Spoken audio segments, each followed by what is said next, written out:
فإذا جاء أجلهم لا يستأخرون ساعة ولا يستقدمون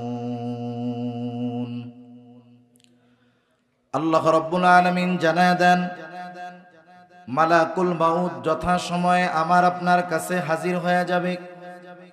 এক মুহূর্ত আগেও আসবে না, এক মুহূর্ত বিলম্ব করবে না। যথা সময় আমার আপনার প্রাণ সে হরণ করে নিয়ে যাবে। আমাদের দেশে যখন কোনো মানুষ মারা যায়, তার মৃত্যুর খবর অনেক সময় মসজিদের মাইকের মধ্যে প্রচার করা হয়। মানুষটা যদি আরেকটু পরিচিত ব্যক্তি হয়, তাহলে তার মৃত্যুর খবর গাড়িতে, ভ্যানে, সিএনজিতে মাইক লাগায়া এলাকার মানুষের কানে কানে পৌঁছায়া দেওয়া হয়। মৃত্যুর খবর প্রচার করার সময় বলা হয়, অমুক এলাকার অমুক আজ বিকাল 5 ঘটিকার সময় ইন্তেকাল করিয়াছে। আগামী দিন সকাল 10টায় অমুক স্থানে মরহুমের জানাজা অনুষ্ঠিত হবে।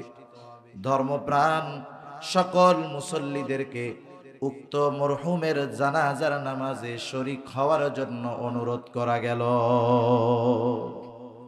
এই ধরনের ঘোষণা বা মৃত্যুর সংবাদ আপনাদের কানে আসে? কখনো আসে? এই খবরটা বলার সময় একটা শব্দ বলা হয় যে অমুকে ইন্তেকাল করিয়াছে। ইন্তেকাল শব্দটি হলো আরবি শব্দ, স্থান অর্থ হলো স্থানান্তরিত হওয়া। তার মানে তিনি এক জায়গায় ছিলেন, ওই জায়গা থেকে তিনি আরেক জায়গায় গিয়েছেন। তার মানে মৃত্যুর মাধ্যমে কেউ চূড়ান্তভাবে নিশ্চিহ্ন হয়ে যায় না। মৃত্যুর মাধ্যমে একজন একটা জায়গা থেকে আরেকটা জায়গায় স্থানান্তরিত হয়। তার মানে একজন মৃত্যুর মাধ্যমে দুনিয়ার জগৎ থেকে নতুন আরেক জগতে স্থানান্তরিত হয়। সেই জগতের নাম হলো হাদিসের ভাষায় আলমে বরজাখ। তথা কবর জগতে স্থানান্তরিত হয়। আলমে বরজাখ যেটা লোকচক্ষুর অন্তরালের এক জগৎ, ওই জগতের হাসি, আনন্দ, খুশি, কষ্ট সব কিছু আছে, কিন্তু দুনিয়ার মানুষ দেখতে পারে না। যেই লোকটার কর্ম দুনিয়াতে সুন্দর, যেই লোকটা ইমানদার, তার আলমে বরজাখ তথা কবর দেশ হয়ে যায় আরামের জায়গা, জান্নাতের বাগান। আর যার দুনিয়ায় ঈমান নাই, বেঈমান, কর্ম অসুন্দর, দুনিয়ার গোটা হায়াত পাপে ডুবন্ত, ওই লোকটার আলমে বরজাখ হয়ে যায় কষ্টের জায়গা, জাহান্নামের গর্ত। এখন ওই আলমে বরজাখের শাস্তির মাত্রা কত বেশি, কবরের শাস্তির মাত্রা কত বেশি। হাদিসের মধ্যে আসছে, যখন কারো কবর জাহান্নামের গর্ত হয়ে যায়, ও মনে করে এটাই মনে হয় জাহান্নাম, এর চাইতে কঠিন শাস্তির আর কোনো কিছুই হতে পারে না। তখন ফেরেশতারা তাকে জানায় দেয়, তুমি যা ভাবতেছো তা নয়, জাহান্নামের শাস্তির তুলনায় এটা কোনো কিছুই না, বরং এর চাইতে কঠিন শাস্তি তোমার জন্য কিয়ামতের পরে অপেক্ষা করতেছে। তখন ওই কবরে যার জাহান্নামের গর্ত হয়ে যায়, সে আল্লাহ তাআলার কাছে বারবার ফরিয়াদ করে আর বলে, আল্লাহ, কিয়ামত যেন কখনোই কায়েম না হয়। এমনিতেই তো কষ্টে আছে, কিন্তু কিয়ামতের পরের কষ্টের কথা শ্রবণ করবার পর সে এতটা ভীত হয় যে ওই শাস্তিটাই সে আরামদায়ক মনে করে। আল্লাহ তাআলার কাছে বলে, আল্লাহ, যা আছে তাই থাক, আপনি কখনোই কিয়ামত কায়েম করিয়েন না। আবার যার কবরটা হয়ে যায় রাউযাতুম মিন রিয়াযিল জান্নাহ, জান্নাতের একটা বাগান, সে মনে করে এটাই মনে হয় জান্নাত। আল্লাহ তাআলার কাছে সে আশা পোষণ করে যে এটাই তো মনে হয় জান্নাত, কিন্তু ফেরেশতারা তাকে জানায় দেয়, না না, এটা জান্নাত নয়, বরং তোমাকে যেই নেয়ামত দেওয়া হয়েছে এটা ওই জান্নাতের তুলনায় অতি তুচ্ছ। কিয়ামতের পরে তোমার জন্য তোমার মূল আবাসস্থল প্রস্তুত রয়েছে, যেখানে তোমার জন্য কল্পনাতীত সুখ স্বাচ্ছন্দ্য যিনি রেখে দিয়েছেন তিনি কে? ও তখন আল্লাহ তাআলার কাছে বলে, যখন মানুষ কম ভালোর চাইতে বেশি ভালোর খবর পায়, তখন সে বেশিটা পাওয়ার আশা করে কি করে না? তখন সে আল্লাহ তাআলার কাছে বলে, আল্লাহ আপনি যথাদ্রুত সম্ভব কিয়ামত কায়েম করেন, আমি আমার চূড়ান্ত বাসস্থানে চলে যেতে চাই। তার মানে দুনিয়ার জগৎ থেকে আমাদেরকে যেতে হবে আলমে বরজখে। আলমে বরজখে আমরা থাকবো দীর্ঘকাল, তবে অনন্তকাল নয়।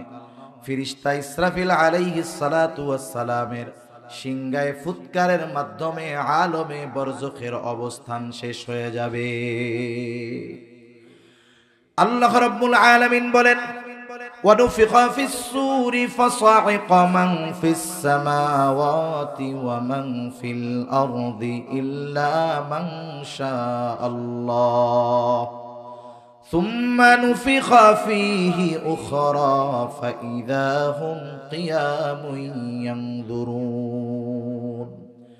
আল্লাহ রাব্বুল আলামিন জানায় দেন, প্রথমবার সিংহায় ফুৎকার দেওয়ার পর আল্লাহ তাআলা যা চান, যেগুলো চান সেগুলো ছাড়া আসমান জমিনের মাঝে যা কিছু আছে, যত প্রাণী আছে, যত প্রাণ আছে, সিংহায় ফুৎকারের পর সকলে অজ্ঞান হয়ে যাবে। মুফাসসিরিনে কেরাম বলেন, প্রথমে অজ্ঞান হবে, এরপরে তাদের সকলের মৃত্যু ঘটবে। ইসরাফিল আলাইহিস সালাতু ওয়াস সালামের সিংহায় ফুৎকারের পর প্রথমে অজ্ঞান হবে, এরপরে মৃত্যু ঘটবে। তার মানে সর্বশেষ মানুষটাও আলমে বরজখের বাসিন্দা হয়ে যাবে। এরপরে আল্লাহ তাআলার নির্দেশে ইসরাফিল আলাইহিস সালাম পুনরায় আরেকবার সিংহায় ফুৎকার দিবে। তবে দুই সিংহায় ফুৎকারের মাঝে ব্যবধান কত সময় হবে? মুফাসসিরিনে কেরাম বলেন, দুই সিংহায় ফুৎকারের মাঝে ব্যবধানের মেয়াদকাল হবে কমপক্ষে 40,000 বছর। কত হাজার বছর? 40,000 বছর। তার মানে যেই লোকটা দুনিয়া থেকে সর্বশেষ ইন্তেকাল করবে, সেও আলমে বরজখে কমপক্ষে 40,000 বছর থাকবে।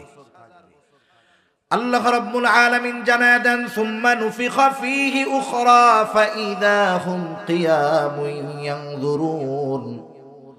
অতঃপর যখন আবার সিংহায় ফুৎকার দেওয়া হবে, প্রত্যেকে তার অবস্থান স্থল থেকে উঠে দাঁড়িয়ে যাবে। শুধু দাঁড়িয়ে যাবে তা নয়, প্রচন্ড ভীত সন্ত্রস্ত হয়ে ওই মানুষগুলো এদিকে সেদিকে তাকাতে থাকবে। কেমন অবস্থা হবে ওই দিন? যে কবরের মধ্যে আযাবে ছিল, আলমে বরজখে কষ্টে ছিল, ওই লোকটাও হাসরের ময়দানে উঠবার পর সেও তার কবরের আযাবের কথা ভুলে যাবে। আল্লাহ রাব্বুল আলামিন কোরআনুল কারীমের মধ্যে জানায়া দেন, কি বলবে ওই মানুষেরা? আল্লাহ তাআলা বলেন, ক্বালু ইয়া ওয়াইলানা মান বা'আসানা মিন মারকাদিনা। তারা বলবে, ইয়া ওয়াইলানা মান বা'আসানা মিন মারকাদিনা, হায় দুর্ভোগ, কে আমাদেরকে আমাদের অবস্থান স্থল থেকে জাগায়া দিল? কে আমাদের ঘুমটা ভাঙায়া দিল? কে আমাদেরকে ঘুম থেকে জাগায়া দিল? কবরে ছিল আযাবে, কিন্তু হাসরের ময়দানের অবস্থা দেখে মনে করবে কবরে ঘুমায়েছিলাম। হাসরের ময়দানের অবস্থা কেমন হবে? নবীজি বলেন, কিয়ামতের দিন সকল মানুষ বিবস্ত্র অবস্থায় উঠবে। কারো গায়ে কোনো পোশাক থাকবে না, জামা থাকবে না, একেবারে বিবস্ত্র অবস্থায় উঠবে। আয়েশা সিদ্দিকা রাদিয়াল্লাহু তাআলা আনহা বলেন, ইয়া রাসূলুল্লাহ, মানুষেরা কি একজন অপরজনের দিকে তাকাবে না? তারা কি লজ্জা পাবে না? নবীজি বলেন, আয়েশা, মানুষ ওই দিন এতটা ভীত চিন্তিত থাকবে যে একজন আরেকজনের দিকে তাকানোর বিষয়টা সে চিন্তাও করবে না। প্রত্যেকে নিজের চিন্তায় বিভোর থাকবে, এতটা ভীত থাকবে সেই দিন তারা। ওই দিন ওই মানুষেরা বলবে, যাদের কবরে আযাব ছিল, কে আমাদেরকে আমাদের অবস্থান স্থল থেকে জাগায়া দিল?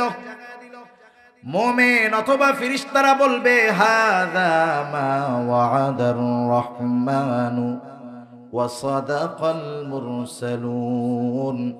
মুমিন অথবা ফেরেশতারা বলবে, এটা হলো দয়াময়ের সেই প্রতিশ্রুত দিবস যেই দিবসের প্রতিশ্রুতি আল্লাহ তাআলা দিয়েছেন এবং এই দিবসের সত্যায়ন যুগে যুগে যত নবী রাসূল এসেছেন সকলেই করেছে।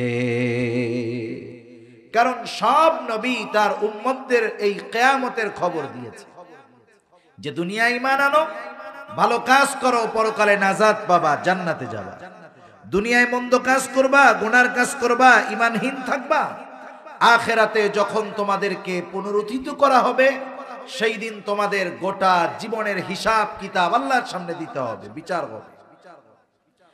এটা হলো সেই প্রতিশ্রুতি দিবস। এই দিবসের এক নাম হলো ইয়াউমুল হাশর, এই দিবসের এক নাম হলো ইয়াউমুল জাযা।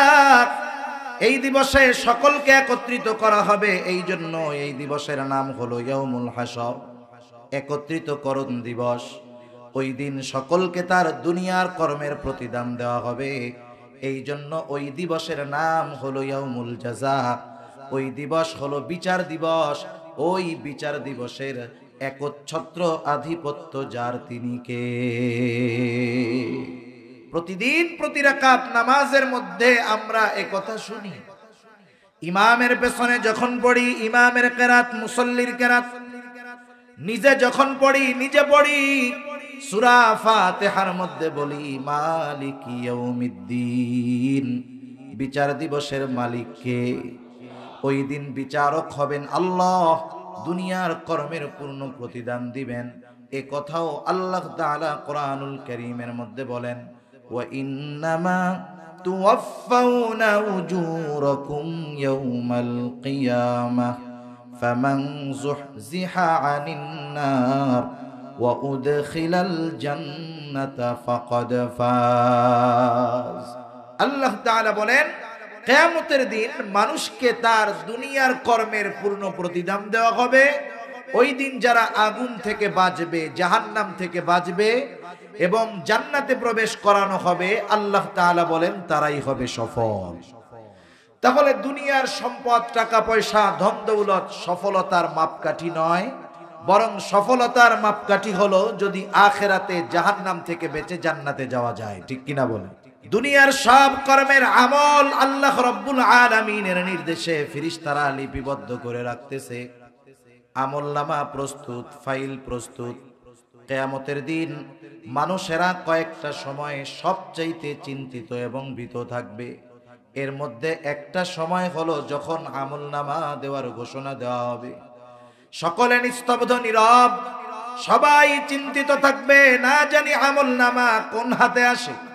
যদি ডান হাতে আমলনামা আসে তাহলে তো সফল হয়ে গেল, কিন্তু যদি বাম হাতে আমলনামা আসে তাহলে তো ব্যর্থতা। ডান হাতে আমলনামা যারা পাবে এরা সফল। আল্লাহ রাব্বুল আলামিন জানায় দেন ডান হাতে যারা আমলনামা পাবে তাদের অভিব্যক্তি কেমন হবে। আল্লাহ তাআলা বলেন, ফাআম্মা মান উতিয়া কিতাবাহু বিয়ামিনিহি ফায়াকুলু হাউম ইকরাউ কিতাবিয়াহ ইন্নী যানানতু আন্নী মুলাকিন হিসাবিয়াহ। আল্লাহ তাআলা জানায় দেন যারা ডান হাতে আমলনামা পাবে তারা আনন্দে বলবে, ফায়াকুলু হাউম ইকরাউ কিতাবিয়াহ, এই তো আমার কিতাব, এই তো আমার আমলনামা, তোমরা পড়ো আমার আমলনামা। সে ডান হাতে আমলনামা পাবার কারণটাও কেমন যেন বলে দিবে। সে বলবে, ইন্নী যানানতু আন্নী মুলাকিন হিসাবিয়া। সে বলবে আমি ডান হাতে আমলনামা পাবার কারণ হলো আমি এই ব্যাপারে দৃঢ় বিশ্বাস রাখতাম তথা ঈমান রাখতাম যে আমাকে আমার দুনিয়ার কর্মের হিসাব আল্লাহ তাআলার সামনে দেওয়া লাগবে। আমি দুনিয়াতে এই ব্যাপারে দৃঢ় বিশ্বাসী ছিলাম যে আমার দুনিয়ার কর্মের হিসাব তো আল্লাহর সামনে দেওয়া লাগবে। সেহেতু দুনিয়ায় আমি কাজ করার সময় খুব ভেবেচিন্তে করেছি, আমল করার সময় খুব ভেবেচিন্তে আমল করেছি, যাতে আল্লাহ তাআলার সামনে হিসাবের কাঠগড়ায় দাঁড়িয়ে আমাকে ধরা না খেয়ে যেতে হয়। আর একদল আমলনামা পাবে বাম হাতে, তাদেরকে আমলনামা বাম হাতে সামনাসামনি দেওয়া হবে না, বাম হাতটাকে বুক চিরে পেছন দিকে নেওয়া হবে, এরপরে বাম হাতে আমলনামা দেওয়া হবে। তাদের অভিব্যক্তি কেমন হবে? আল্লাহ তাআলা বলেন, ওয়া আম্মা মান উতিয়া কিতাবাহু বিশিমালি ফায়াকুলু ইয়া লাইতানি লাম উতা কিতাবিয়া ওয়া লাম আদরি মা হিসাবিয়া।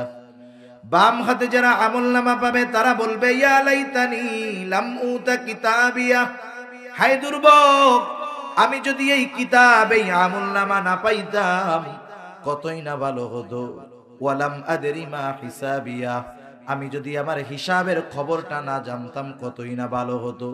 সোজা কথা, ডান হাতে আমলনামা যারা পাবে তারা জান্নাতি, বাম হাতে যারা আমলনামা পাবে তারা জাহান্নামী। বাম হাতে যারা আমলনামা পাবে জাহান্নামী, তারা তাদের কর্মের কর্মফল ভোগ করবে।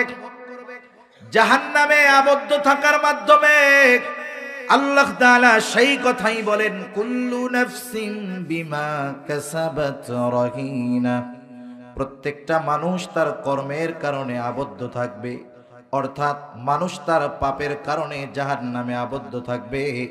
তবে ডান হাতে আমলনামা যারা পেয়েছে তারা ছাড়া, ইল্লা আসহাবাল ইয়ামিন, ডান হাতে যারা আমলনামা পেয়েছে তারা ছাড়া।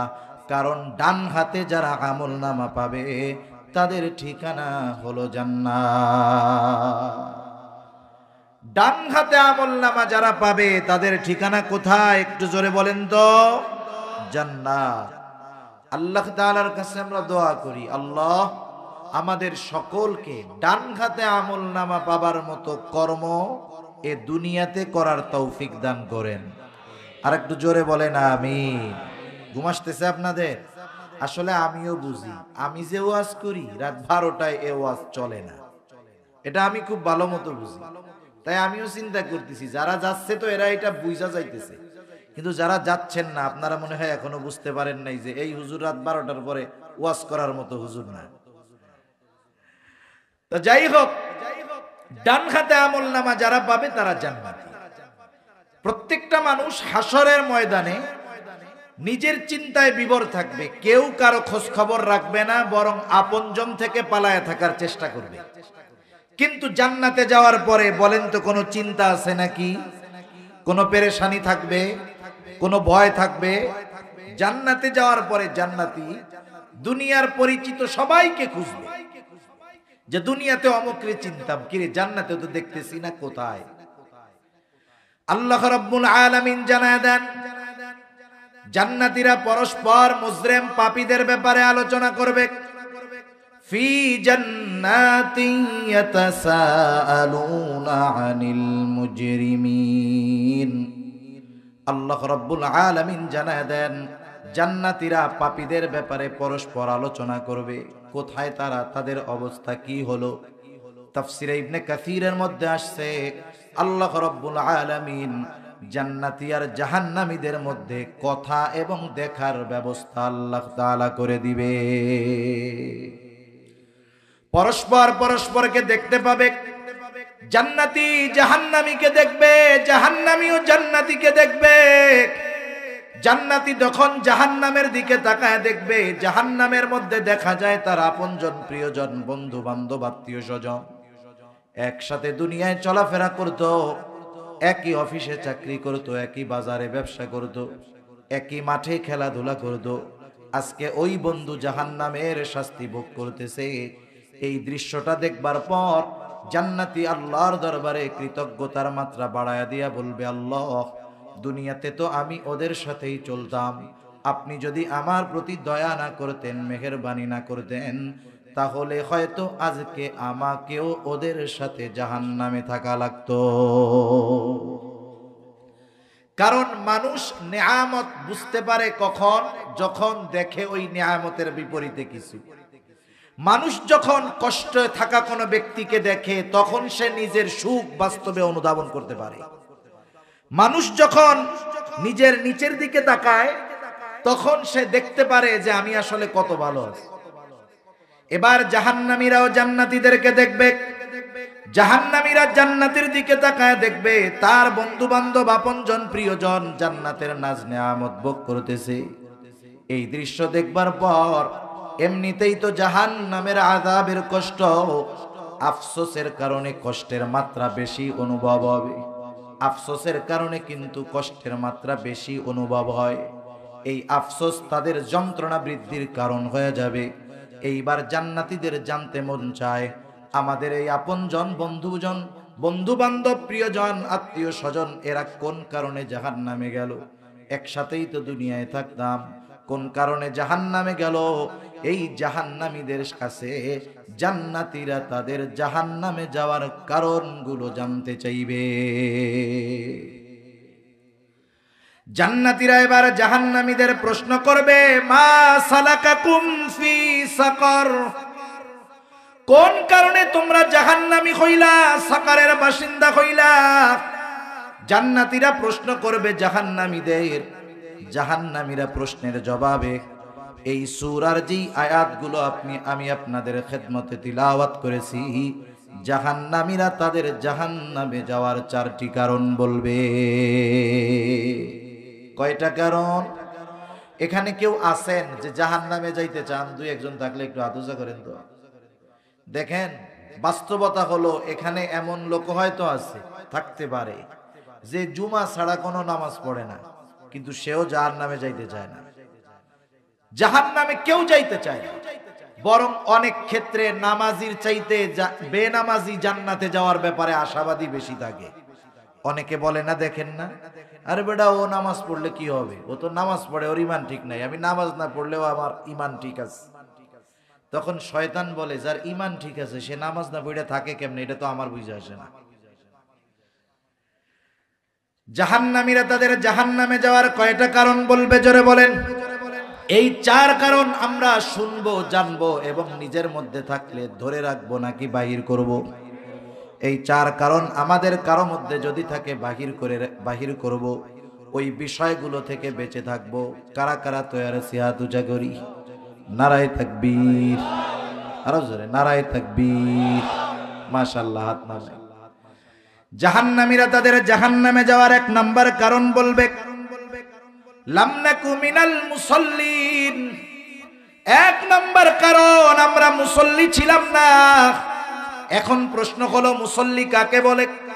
আমাদের শহরের মসজিদগুলো দেখা যায় অনেক জায়গায় 5 তলা 7 তলা মসজিদ। এমনি নামাজের দিন খবর নাই, জুমার নামাজে 5-7 তলা ভরার পরেও রাস্তায় আরো 2 মসজিদের লোক দাঁড়ায় কি দাঁড়ায় না? আফসোসের বিষয়, যেই মসজিদে জুমার দিন 7 তলা ভরার পরে আরো বেশি মানুষ রাস্তায় থাকে, ওই মসজিদটাতেই জুমার দিন আসরের নামাজে ভেতরের 3 কাতারও ভরে না। সপ্তাহে 1 দিন যারা নামাজের জন্য মসজিদে যায়, এরা কখনোই মুসল্লি হতে পারে না। মুসল্লি হলো সে শত ব্যস্ততার মাঝে কোনো সময় নামাজ ছাড়ে না, ব্যস্ততা তাকে নামাজ থেকে ফিরায় রাখতে পারে না। বরং প্রকৃত মুসল্লি তো সে যার অন্তর সর্বদা মসজিদের সাথে থাকে। সে যেখানেই থাকুক না কেন নামাজের চিন্তা তার অন্তরের মধ্যে থাকে। যার অন্তর মসজিদের সাথে থাকে তার জন্য আরো সুসংবাদ। নবীজি সাল্লাল্লাহু আলাইহি ওয়াসাল্লাম এক হাদিসের মধ্যে বলেন, কিয়ামতের দিন আরশের ছায়া ছাড়া আর কোথাও কোনো ছায়া থাকবে না। সূর্যটা একেবারে নিকটে থাকবে, 9,30,00,000 মাইল দূর। ওই সূর্যের আলোর তীব্রতা গরমের দিন এত বেশি হয়, ফ্যানের মধ্যে থাইকাও কাজ হয় না। শুকনা জায়গায় জমিনটা ফেটে চৌচির হয়ে যায়।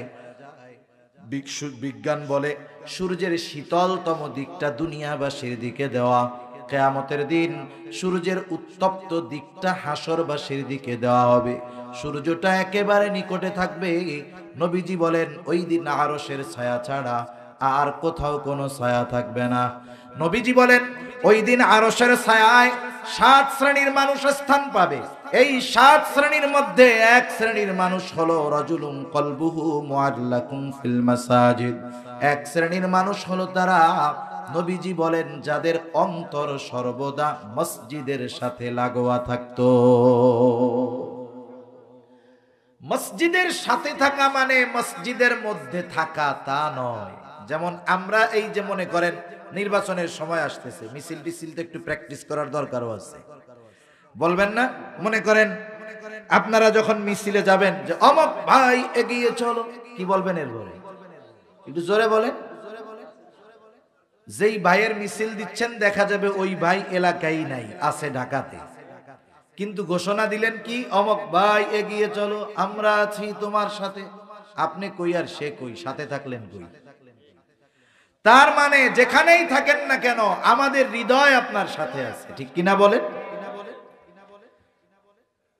ওই মোমেন যেখানেই থাকুক না কেন তার অন্তরটা মসজিদের সাথে থাকে, যার কারণে নামাজের সময় যখন হয় সে যেখানেই থাকুক না কেন, যত দূরেই থাকুক না কেন, যত ব্যস্ততা থাকুক না কেন, সে মসজিদের দিকে রওনা হয়ে যায়।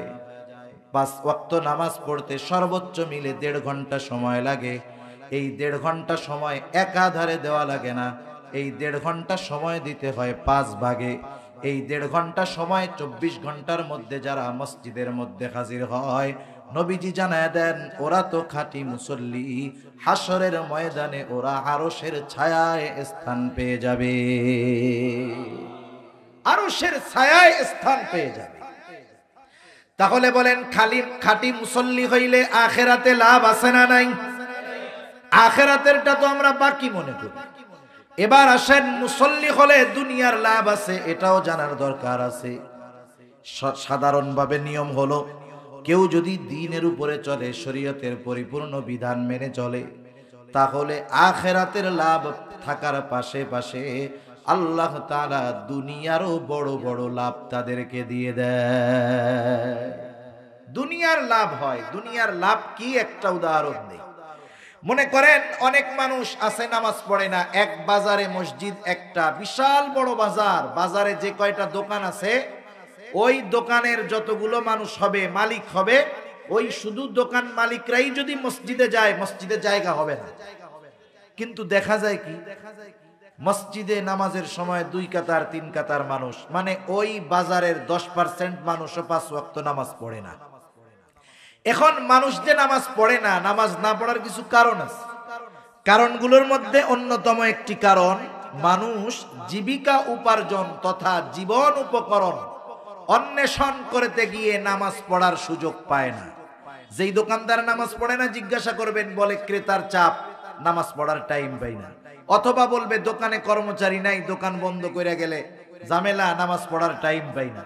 সিএনজিওয়ালা, অটোওয়ালা, রিক্সাওয়ালা জিজ্ঞাসা করবেন নামাজ না পড়ার কারণ কি, বলে আমি আমার ব্যস্ততায়, যাত্রীর চাপে, কর্মের কারণে নামাজ পড়তে পারি না। বুঝে থাকলে একটু জবাব দিবেন, মানুষ কি কর্ম কাজ ব্যবসা যাই করে করুক, এগুলো কি শখে করে না জীবন উপকরণের জন্য করে? জীবন উপকরণ বাংলা শব্দ, আরবি হলো রিজিক। তাহলে মানুষ রিজিক উপার্জনের জন্য কাজ করে, ঠিক না? এখন দেখেন, বলেন তো রিজিকের মালিক কে? আর একটু জোরে বলেন না কে? রিজিকের মালিক হলেন আল্লাহ। এ ব্যাপারে তো কারো সন্দেহ নেই। যিনি নামাজ পড়েন না তারও এই ব্যাপারে ইয়াকিন যে রিজিকের মালিক কে? আল্লাহ। এখন দেখেন, রিজিকের মালিক আমাদেরকে নামাজ পড়ার নির্দেশ দিলেন, অথচ ওই রিজিকের মালিকের আদেশ না মেনে যদি রিজিক তালাশ করি, রিজিক পাওয়া যাবে? পাওয়া যাবে না। অথচ রিজিকের মালিক বলছে নামাজি হও, আমি তোমাদের রিজিক দিব। সুবহানাল্লাহ বলেন। আল্লাহ রাব্বুল আলামিন বলেন, ওয়া'মুর আহলাকা বিস-সালাতি ওয়াসতাবির আলাইহা লা নাসআলুকা রিজকা নাহনু নারযুকুকা ওয়াল আকিবাতু লিত-তাকওয়া। আল্লাহ রাব্বুল আলামিন বলেন, ওয়া'মুর আহলাকা বিস-সালাতি ওয়াসতাবির আলাইহা, বান্দা তুমি তোমার অধীনস্থ যারা আছে তাদেরকে নামাজের আদেশ করো, অর্থাৎ তোমার অধীনস্থদেরকে তুমি মুসল্লি বানায় ফেলো, তুমিও তার উপরে অটল থাকো। তার মানে নিজে মুসল্লি হও, ঘরের মানুষদেরকেও মুসল্লি বানায় দাও। বান্দা আমি আল্লাহ তোমার কাছে রিজিক চাই না, কিন্তু তুমি নামাজি, ঘরের মানুষ নামাজি, তুমি মুসল্লি, ঘরের মানুষ মুসল্লি, আল্লাহ তাআলা বলেন তোমরা মুসল্লি হওয়ার কারণে নাহনু নারযুকুকা, আমি আল্লাহ তোমাদের রিজিক দিয়ে দিব। বেনামাজি নামাজ বাদ দিয়ে রিজিক তালাশ করে হয়তো রিজিকের কিয়দাংশ পেতে পারে, কিন্তু ওই রিজিকের মধ্যে বরকত পাবে না। কিন্তু নামাজি মুত্তাকি মুসল্লি, যদি নামাজি এই ব্যক্তি রিজিক উপার্জন করবে দেখা যাবে কম, কিন্তু তার ওই অল্পের মধ্যে বরকত দিয়ে দিবেন কে? সবচাইতে বড় কথা তো জাহান্নাম থেকে বাঁচা যাবে। তাহলে জাহান্নামীরা জাহান্নামে যাওয়ার এক নাম্বার কারণ বলবে লাম নাকু মিনাল মুসাল্লিন, আমরা মুসল্লি ছিলাম না। আর বলেন আমরা কি হব? কি হব জোরে বলেন, আরো জোরে বলেন কি হব? আল্লাহ তাআলা আমাদের সকলকে খাঁটি মুসল্লি হওয়ার তৌফিক দান করেন। জাহান্নামীরা তাদের জাহান্নামে যাওয়ার দ্বিতীয় কারণ বলবে ওয়ালাম নাকু নুতঈমুল মিসকিন, আমরা মিসকিনদেরকে খানা খাওয়াইতাম না। মিসকিনদের খানা খাওয়ানো বড় ফজিলতের কাজ, সাধারণভাবে খানা খাওয়ানো ফজিলতের কাজ। নবীজির কাছে এক ব্যক্তি আসছে, এসে জিজ্ঞাসা করতেছে আইয়ুল ইসলামি খায়র, ইসলামের মধ্যে সর্বোত্তম কাজ কোনটা, আমল কোনটা? নবীজি ছিলেন উম্মতের রূহানি ডাক্তার। তিনি একই প্রশ্ন যদি একাধিক ব্যক্তি করতেন, ওই ব্যক্তির অবস্থা পরিলক্ষণ করে জবাব দিতেন। নবীজি এই ব্যক্তির এই প্রশ্নের জবাবে বললেন তুতঈমুত তাআম ওয়া তাকরাউস সালাম আলা মান আরাফতা ওয়া মান লাম তারিফ, তুমি মানুষকে খানা খাওয়াও আর পরিচিত অপরিচিত সবাইকে বেশি বেশি সালাম দাও। নবীজি এক নম্বরে বলছেন খানা খাওয়াও। এখন যদি কোনো গরিব মানুষ, অসহায় মানুষ কোনো ধনীকে খানা খাওয়ায়, দুনিয়ার স্বার্থে নয়, আল্লাহ তাআলার সন্তুষ্টির জন্য, বলেন তো এই খানা খাওয়ানোর মধ্যে ফজিলত আছে না নাই? নিঃসন্দেহে আছে। এখন কেউ যদি আত্মীয় স্বজন পাড়া প্রতিবেশীকে দাওয়াত দিয়ে খাওয়ায়, বলেন তো ফজিলত আছে না নাই? এখন সুন্দর মতো খানা খাওয়াইয়ে যদি টেবিল নিয়ে বৈশা থাকে, বলেন তো ফজিলত আছে না নাই? ফজিলত নাই। এই খানা খাওয়ানোর মধ্যে কোনো ফজিলত নাই। এটাকে বলে পেইং গেস্ট, হোটেলের মতো খেয়ে যাবে, টাকা দিয়ে যাবে। এটা হলো সভ্যতার সময় এক চরম অসভ্য ব্যবসা। চিন্তা করে খাবে কয় টাকা? এই বাজারে কি 1000 টাকার কম দিয়া যাইতে পারবে? কত যে সিস্টেম আছে মানুষকে আটকানোর। আগে এক সময় এক বাড়িতে একটা বিবাহের কার্ড দিয়ে বলতো আপনাদের সবার দাওয়াত। ওই লোক চিন্তা করতো আত্মীয় তো দাওয়াত দিছে, আমরা বুড়া বুড়ি 2 জন, আর তো কেউ নাই। এইবার মেয়েরে বলতো যে অমুকে তো বিয়ার দাওয়াত দিছে, তুইও আয়, নাতি পুতা সব নিয়ে আয়। এইবার লোক হয়ে গেছে 20 জন। এক টেবিলে এক কার্ডে গিয়া সুন্দর মতো কমিউনিটি সেন্টারে খাইয়া 5000 টাকা দিয়া চলে আসছে। ওরা চিন্তা করতেছে হায় রে, এক টেবিলে 20 জন খাইয়া দিছে 5000, ব্যবসা তো লস, সিস্টেম চেঞ্জ করতে হবে।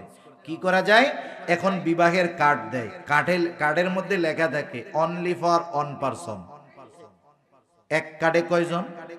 একজন। ওই বাড়ি গিয়ে আবার জিজ্ঞাসা করে আপনারা কয়জন আছেন? এইবার 5টা কার্ড দিয়ে বলে আপনাদের 5 জনের দাওয়াত। এর দ্বারা কি বুঝলেন? যে খাইয়া একা টাকা দিলে হবে না, যতটা কার্ড ততটা টাকা। আবার কত জায়গায় এমনও সিস্টেম করে, মনে করেন কমিউনিটি সেন্টারের গেটে নিজে দাঁড়াবে না।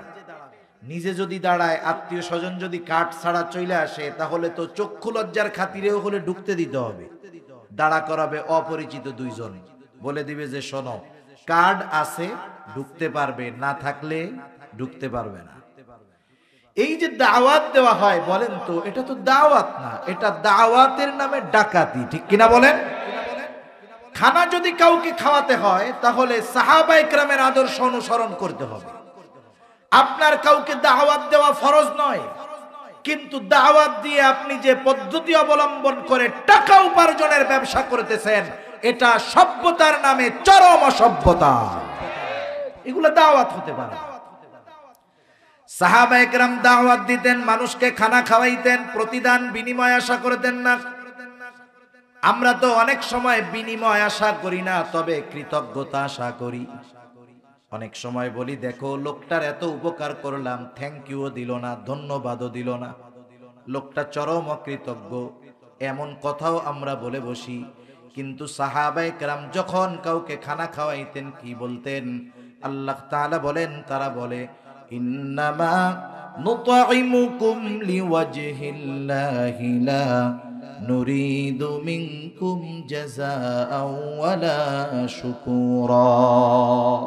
তারা বলে আমরা তোমাদেরকে খানা খাওয়াইছি কার জন্য? জোরে বলেন, আরো জোরে বলেন, কার জন্য? ইন্নামা নুতঈমুকুম লিওয়াজহিল্লাহ, আমরা তোমাদেরকে আল্লাহর জন্য খানা খাওয়াইছি, সুতরাং লা নুরিদু মিনকুম জাযাআ, আমরা তোমাদের কাছে কোনো বিনিময়ে চাই না, প্রতিদান চাই না, ওয়ালা শুকুরা, এই খানা খেয়ে তোমরা আমাদের কৃতজ্ঞতাও প্রকাশ করার প্রয়োজন নাই, এটাও চাই না যে তোমরা আমাদের প্রতি কৃতজ্ঞ হও, বরং খানা খাওয়াইছি আল্লাহ তাআলার জন্য, এই খানা খাওয়ানোর প্রতিদান যিনি দিবেন তিনি কে? এটা আমাদের অভ্যাস হওয়ার দরকার। বরং দাওয়াত দিয়ে কার্ডে লিখে দিতে হবে এই আয়াতের অনুবাদ, যে আমরা আপনাদের কাছে কোনো বিনিময় চাই না, কৃতজ্ঞতাও চাই না, এ দাওয়াত শুধুমাত্র কার জন্য? খাওয়ান, আল্লাহ তাআলা প্রতিদান দিবে। তাহলে সাধারণভাবে খানা খাওয়ানো ফজিলতের কাজ। এখন খানা যদি অভুক্ত প্রতিবেশীকে খাওয়ানো হয়, এটা ঈমান সম্পৃক্ত কাজ। কারণ রাসূলুল্লাহ সাল্লাল্লাহু আলাইহি ওয়াসাল্লাম বলেন, লাইসাল মুমিন আল্লাযী ইয়াশবাউ, ওই ব্যক্তি মুমিন নয় যে নিজে পেট পুরে খায় আর তার প্রতিবেশী অভুক্ত থাকে। সেজন্য প্রতিবেশী যদি অভাবী হয়, দরিদ্র হয়, অভুক্ত হয়, তাকে খাওয়ানো এটা ঈমান সম্পৃক্ত এক আমল। এখন যদি আপনি একজন মিসকিনকে খাওয়ান যার কোনো কিছু নেই, এতিম, অসহায়, দরিদ্র, এমন মানুষকে যদি খানা খাওয়ানো হয়, বলেন তো ফজিলত কম হবে না বেশি হবে? একটু চিন্তা করেন। এই খানা খাওয়ানোর কারণে জাহান্নাম থেকে বাঁচা যায়, এই খানা না খাওয়ানোর কারণে জাহান্নামে যেতে হয়। সেজন্য মিসকিনদের খানা খাওয়ানো এটা বড় ফজিলতময় এক কাজ। জাহান্নামীরা তাদের জাহান্নামে যাওয়ার দ্বিতীয় কারণ এটাই বলবে, আমরা মিসকিনদের খানা খাওয়াইতাম না।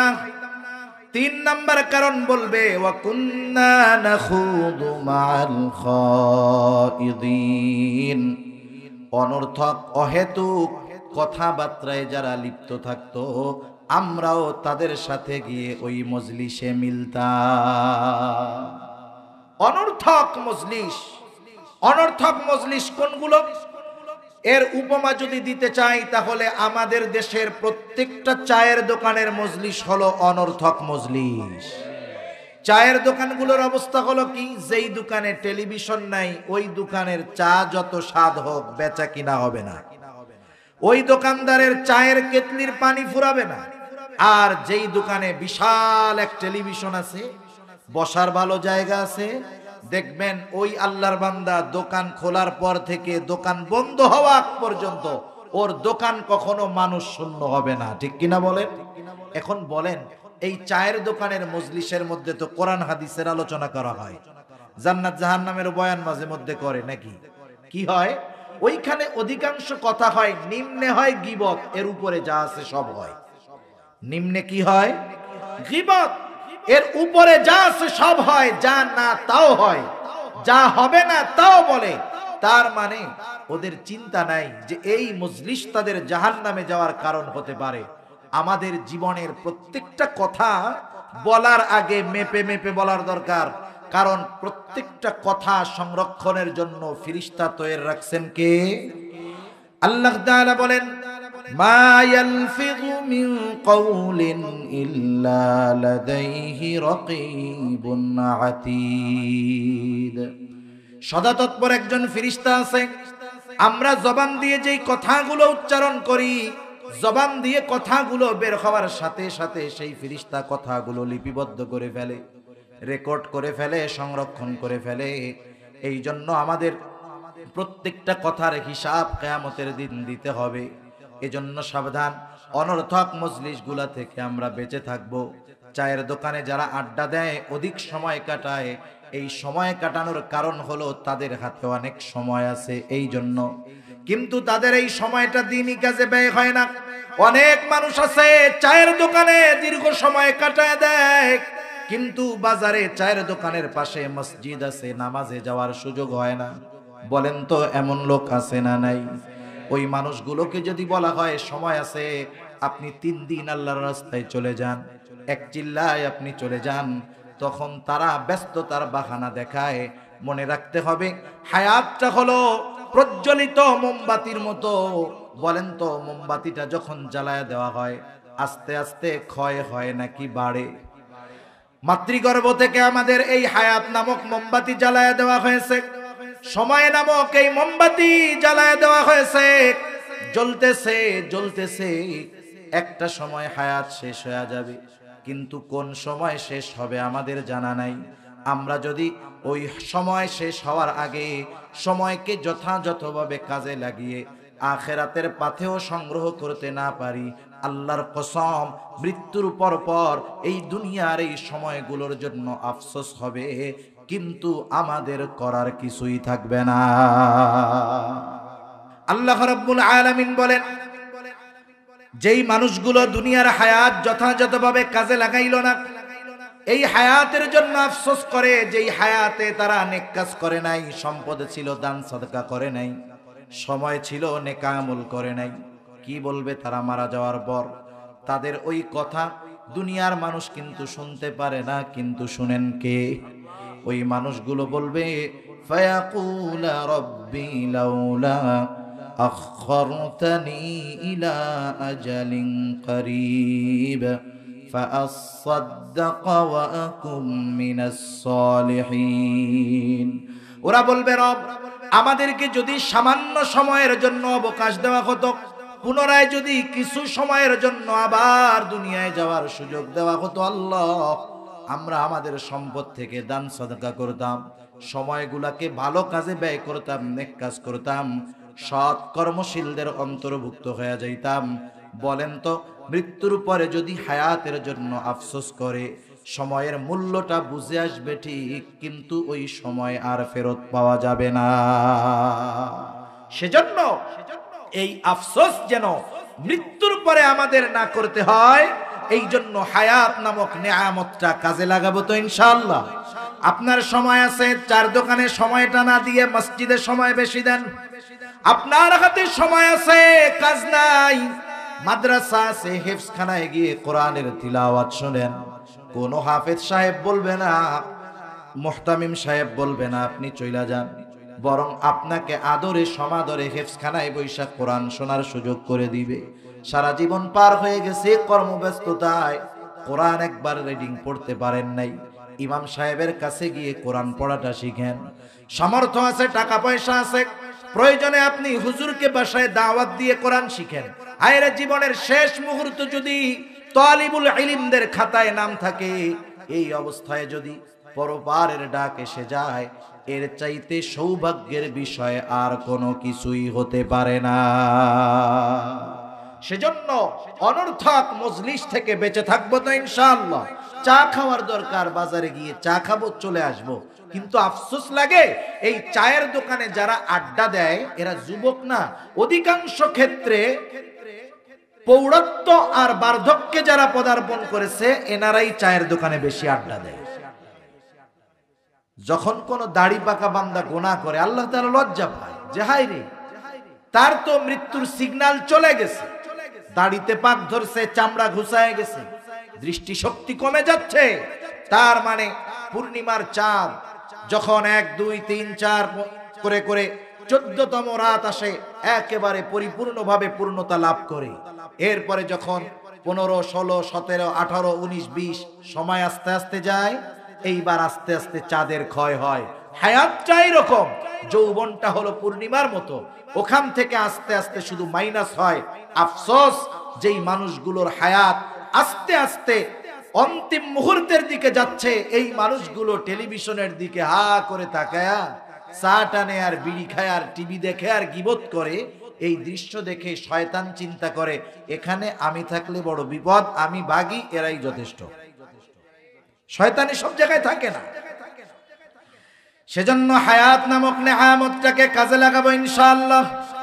কোরআন শিখতে পারি নাই, সময় পাই কোরআন শিখবো।